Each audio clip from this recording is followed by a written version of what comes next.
నా పేరు నీల వెంకటేష్. నేను బీసీ సంక్షేమ సంఘం రాష్ట్ర వర్కింగ్ ప్రెసిడెంట్, నిరుద్యోగ జేఏసీ చైర్మన్.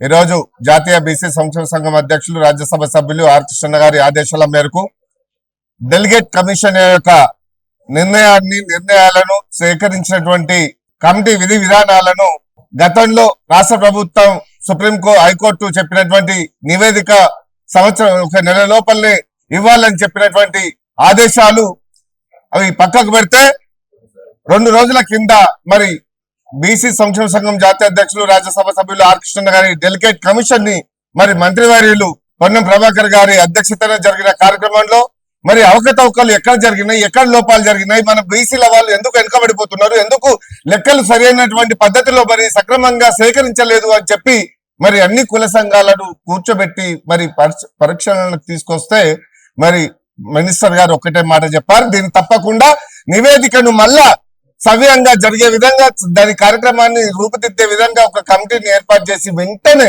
దాని కార్యాచరణ రూపుదిద్దుకుందాము.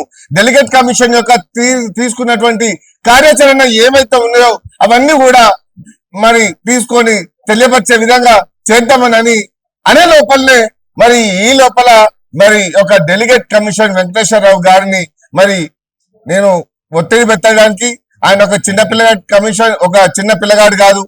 ఇప్పుడు delegate commission chairman, committee chairman అంటే ఒక హోదా, హైకోర్టుకు నిర్ణయించినటువంటి హోదా ఉన్నటువంటి వ్యక్తి. మరి ఇలా బీసీ లెక్కలను నిన్ను పెద్ద మనిషిగా నిన్ను కూర్చోబెడితే మీకు ఒక అసిస్టెంట్ అంటే ఒక మెంబర్ గా సైదులు గారిని కూడా మీకు ఇవ్వడం జరిగింది. మరి మీరు చాయ్ బిస్కెట్లు తాగుకుంటా ఇచ్చిన రిప్రజెంటేషన్లు తీసుకొని మీరు ఏం చేసిండ్రు?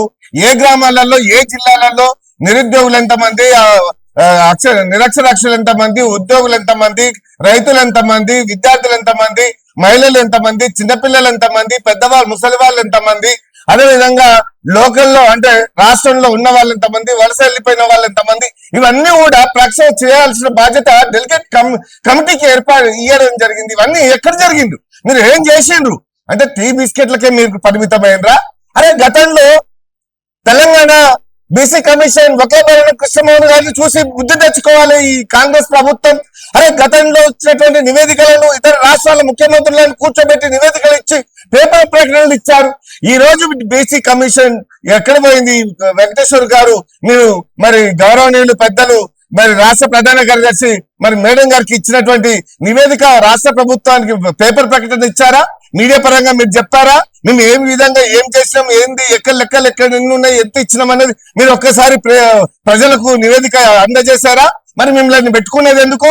బీసీలారా, మీరు ప్రతి బీజేపీ, కాంగ్రెస్, టిఆర్ఎస్, అదేవిధంగా ప్రతి ఒక్క పార్టీలో ఉన్నటువంటి బీసీలారా, మీకు అర్థమవుతుందా ఈ లెక్కలు? మీరు ఇంకా అగ్రకులాల మోచేతులు నీళ్లు తాగకుండా మాకు కాంగ్రెస్ పార్టీ టికెట్ ఇస్తుందేమో అలా ఊడుకు చేయడం, అదేవిధంగా టిఆర్ఎస్ పార్టీ మాకు జడ్పీటీసీ ఇస్తుందేమో అని వాళ్ళ ఊడికి చేయడం, అదేవిధంగా బీజేపీ పార్టీ నాకు టికెట్ ఇస్తుందేమో అని ఊడికి చేయడం, అదేవిధంగా ఇవన్నీ కూడా మీరు వ్యతిరేకంగా చేసి బయటికి వచ్చి మన నివేదికని, ఇది చాలా ముఖ్యమైనది. ఇలా ఆర్ కృష్ణ జీవితాంతం పోరాడి 50 సంవత్సరాల సుదీర్ఘ పోరాటం ఇందులో దాగి ఉంది.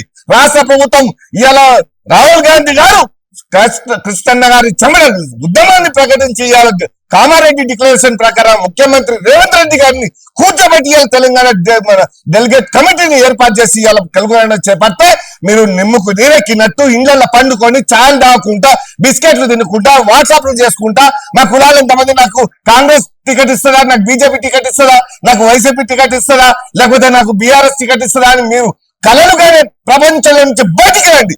మన ఓటా ఏంటో మనం కొట్టాన్ని తీసుకుందాం. క్రిస్టియన్లో ఉన్నంత వరకు పోరాడి దేనికైనా సిద్ధపడ్డాం. బిడ్డ ఖబర్దార్, రేపు మరో తెలంగాణ ఉద్యమంలో మరో బీసీల ఉద్యమం చేపట్టకపోతే మీరు ఎక్కడికక్కడ మీరు ఇంకా 10 ఏళ్ళు వచ్చినా 50 ఏళ్ళు వచ్చినా వెనుకబాటు తరమే అవుతుంది బీసీలకు అని చెప్పి నేను హెచ్చరిస్తున్నాను. ఎందుకంటే బ్లడ్ మసలుతుంది. ఇప్పటికే మీరు నష్టపోయినటువంటి అగ్రకులాలు ఉక్కు పిల్లల కింద తొక్కి పెడుతుంటే మీరు ఏం చేస్తున్నారు? నిద్రపోతున్నారా మీరు? అగ్రకులాలకి ఇంకా ఎన్ని రోజులు ఏం చేస్తారు? రజాకారులప్పటి నుంచి మనం ఎట్టి చాకరి బానిసలాగా మగ్గిపోతున్నాం. బిడ్డ, మీరు ఇప్పటికైనా మేల్కొని మరో బీసీ ఉద్యమానికి తెర ఓపెన్ చేయకపోతే మీ మీరు ఇంకా ఎక్కడేసిన గొంగడి అక్కడే అనేది ఆలోచన చేయాలని చెప్పి ప్రతి బీసీ బిడ్డ కూడా, ప్రతి పార్టీలో ఉన్నటువంటి బీసీలారా, బస్తాల కొద్ది మీ దగ్గర డబ్బులు ఉన్నాయి, మీకు ఎదురు లేరు, మీకు సాటి లేరు, క్రిస్టియన్లో ఉన్నంత వరకు దేనికైనా తగ్గించి పోరాడమని చెప్పి మీకు హెచ్చరిస్తున్నాను.